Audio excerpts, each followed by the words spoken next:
CBS News projects Donald Trump will be the winner of the New Hampshire Republican primary. It's the first time a Republican primary candidate, not technically an incumbent, has won both Iowa and New Hampshire since 1976. Trump's projected win solidifies his place as the GOP frontrunner.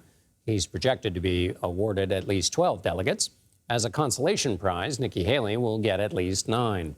Haley has already proclaimed the race is far from over, and she is, quote, just getting started. She says she's looking ahead to the primary in South Carolina next month, her home state, of which she is the former governor.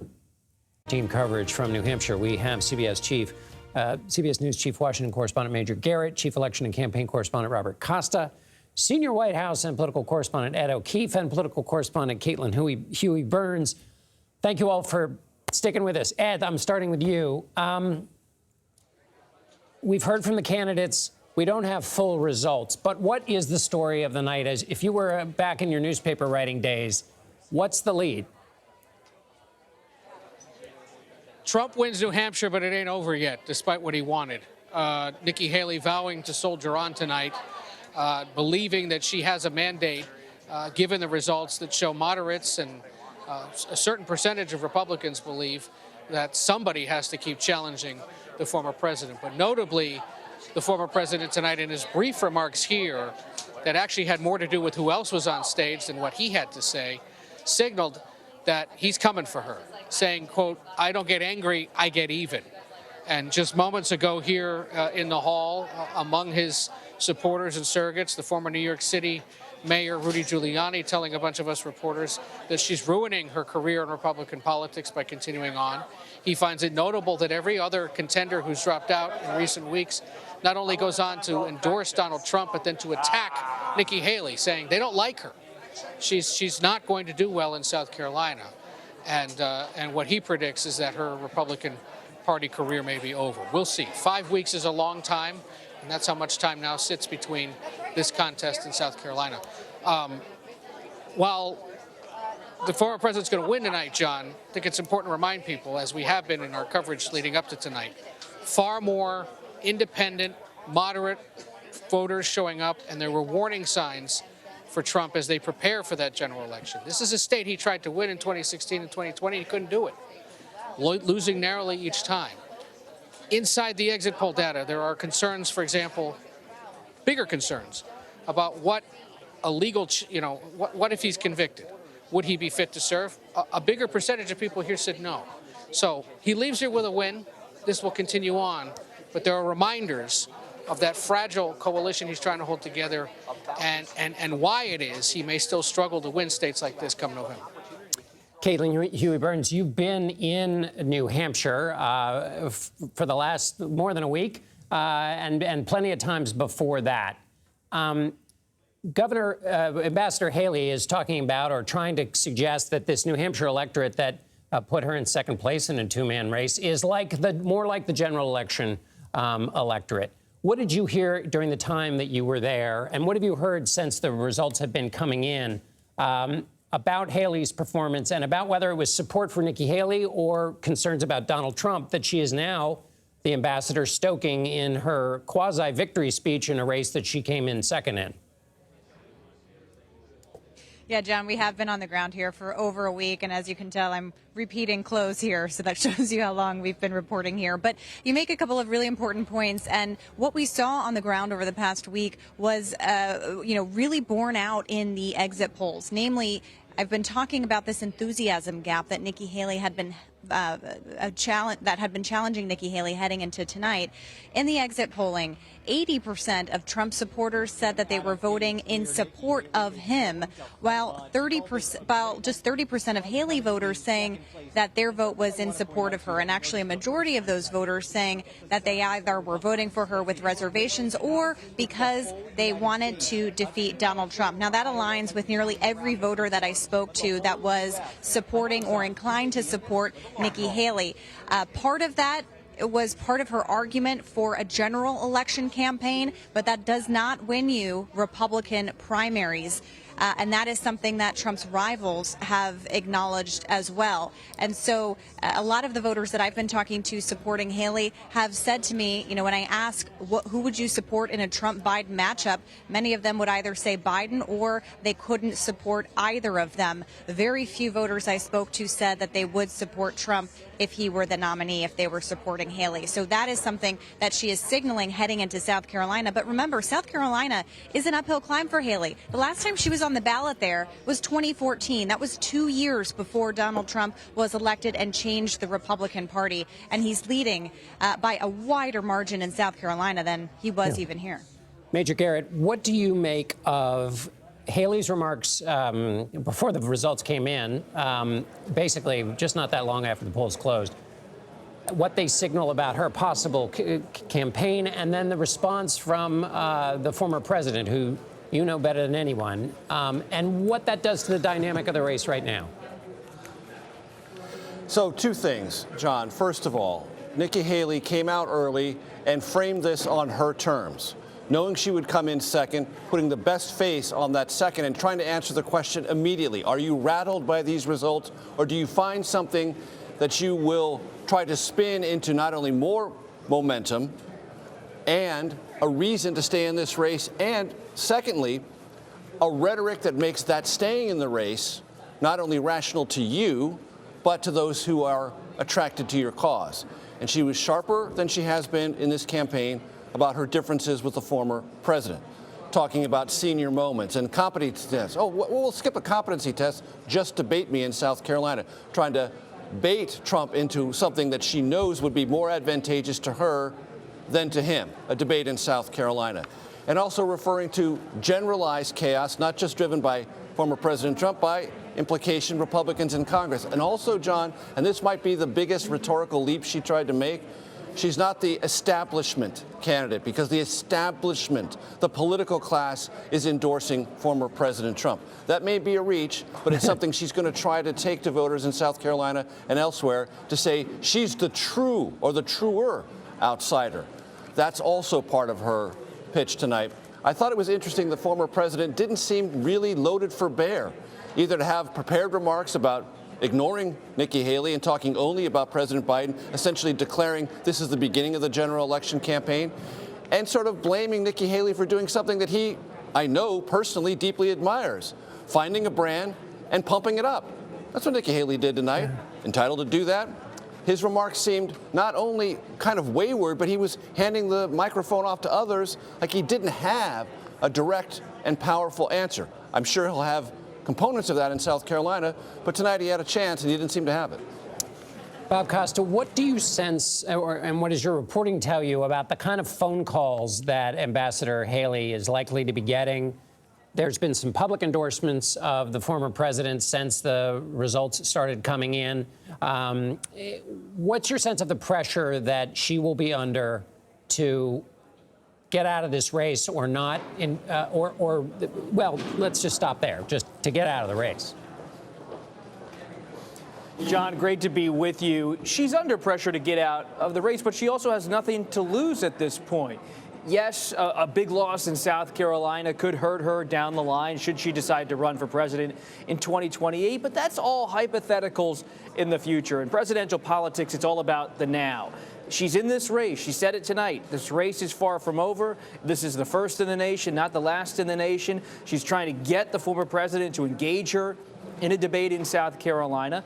What I'm going to be watching is those phone calls from Wall Street financiers, from major GOP donors to her and her super PAC. Are they going to put real money behind her campaign so she can ramp up and build a national effort, not just a groundswell in South Carolina? She probably believes her own political capital, based on my conversations with her allies, is enough to start rebuilding there pretty quickly. It's about Utah. It's about Colorado. It's about Virginia and so many other Super Tuesday states. Can she make this a long-term proposition to Republican voters nationwide who are still looking for another option? And to build on Major's excellent analysis, they watch former President Trump tonight and they wonder, do they want someone who's bringing up Senator Tim Scott to kind of talk about his life and bring up Vivek Ramaswamy to attack Nikki Haley?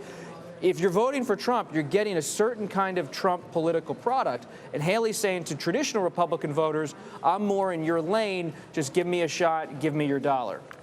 Major, the ambassador mentioned and tied again. I mean, you mentioned that she was using Trump-style marketing, taking something that is not the case and turning it into something. She also baited him about the debates and hooked it with talking about his mental decline, which she has talked about on the campaign trail. Does that? There's no way he's going to debate her. What do you think of that whole approach? Or maybe I'm wrong. Tell me I'm wrong, Major. I'm not going to tell you you're wrong or right. I'm just going to tell you that you can't win a campaign by saying my opponent won't debate me. You've got to do it on other terms. It's a nice line. It's sometimes punchy, but that's not going to be decisive. But it's going to be something that Nikki Haley will talk about until it's definitively proven that Trump won't debate her. But she's going to have to find other means by which to achieve victory in South Carolina or anyone else. But let's just pause for a second, John, to think about what this race looked like to Nikki Haley 8 months ago. It was a multi-candidate race with people much better funded than her. What was her first priority? To climb the rung of the ladder, to get closer and closer to Trump and outlast the others. That is not an insignificant goal. And it wasn't foreordained, not by a long shot. She has achieved that.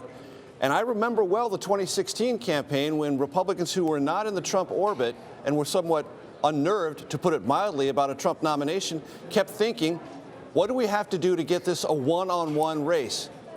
That didn't happen for a very, very long time, if ever. It's now happened here in New Hampshire. And that's what Nikki Haley started out as her #1 priority. She's achieved that first and most important priority. What she does next, her second act, will answer Robert Costa's excellent question.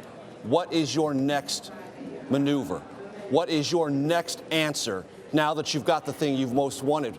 But getting the thing you most wanted is important and a not insignificant accomplishment, and that should be at least recognized tonight. Right. Once you catch the fire truck, how do you drive it? Bob, what did you see in the results that struck you or that were interesting or that you think is the basis for a next stage for Haley in a race that where Donald Trump has a lot of power going forward in these other states? It's going to be an uphill climb. We're seeing a lot of support still for former President Donald Trump. He is someone who has had his fingerprints all over the party, ideologically, politically, structurally, since 2016. And we're nearing a decade of this Trump era almost in the Republican Party since he came down that escalator in New York in 2015. So she's battling all of those dynamics. But you do see women, independent-leaning Republicans, suburban Republicans, tired of Trump. I saw it today on the campaign trail here in New Hampshire. Went to a few polling places with our team. And it's notable. Sometimes the best reporting isn't from calling sources. It's just talking to voters. And you can hear in the voices of voters, at least in New Hampshire, that they want something different. They like that this is a two-person race. And Major makes an excellent point that we're in a new moment, a new season in the Republican presidential race. It's been so crowded for so long and pretty sleepy. Now it's a two-person race. It's something we all have to adjust to as journalists, voters, party officials out there. It's now a two-person race. She's determined to stay in. And former President Trump's remarks tonight were notable. He was irritated on stage, not happy to hear that she went on stage early and framed this as a victorious night for her, or at least a successful night. It was an extraordinary thing to see him criticize her for claiming she won an election she lost in a speech in which he referred to an election he lost as if he'd won it. Major Garrett, Robert Costa, Ed O'Keefe, and Caitlin Huey-Burns, thank you. Our team of reporters on the trail have been following the race from the ground. Let's bring in Nidia Cavazos, Olivia Rinaldi, and Taurean Small. Nidia, well, Nikki Haley gave her speech. What have they been saying afterwards? How durable is this promise to keep fighting, keep going on? You know, well, here in Haley's headquarters, the scene looks really different from just a couple of hours ago. Before the race was called, this room was full of excitement, of optimism. It was a packed room. But as soon as the race was called, the television screens that had the news playing out and the race and updates was immediately turned off. And, you know, after Haley gave her remarks, everybody started leaving, you know, moments after she finished her remarks. But as Haley said, she's committed to stay in the race. She's mentioned that, you know, New Hampshire is first in the nation, but it is not the last. Even after she walked off stage, I was able to talk to some of the people in her campaign, and they're remaining optimistic about this. They're strong on their claim that she's not dropping out anytime soon. And in fact, they're also making the case now that in South Carolina, what we have to consider is that it's a state with an open primary, meaning anyone can participate in the state Republican primary so long as they haven't participated already in the Democratic Party. And they're also making the case that they need to get to the Super Tuesday states because 11 out of the 16 states will have open or semi-open primaries, and this is a benefit. It's a plus for Haley, and so this is where she can garner in and bring in some support and some votes. And, you know, they're also making the claim that they've already invested more than $4 million in ads that are going to be running in South Carolina. And they say they're truly in it for the long run. Olivia, you are over in with the Trump team. How are they taking the results? We saw the candidate himself seemed quite irritated by them. What are you hearing?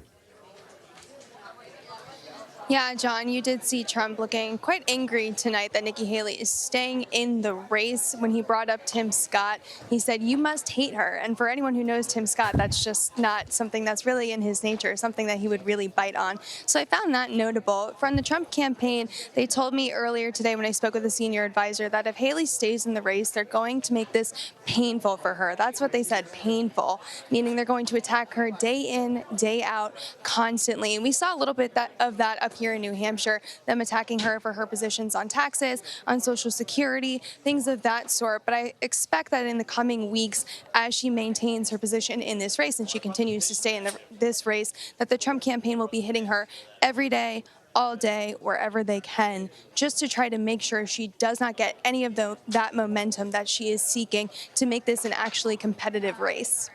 President Trump saying he gets even, which suggests he's taking her remarks personally this evening. Taurean, you're in South Carolina.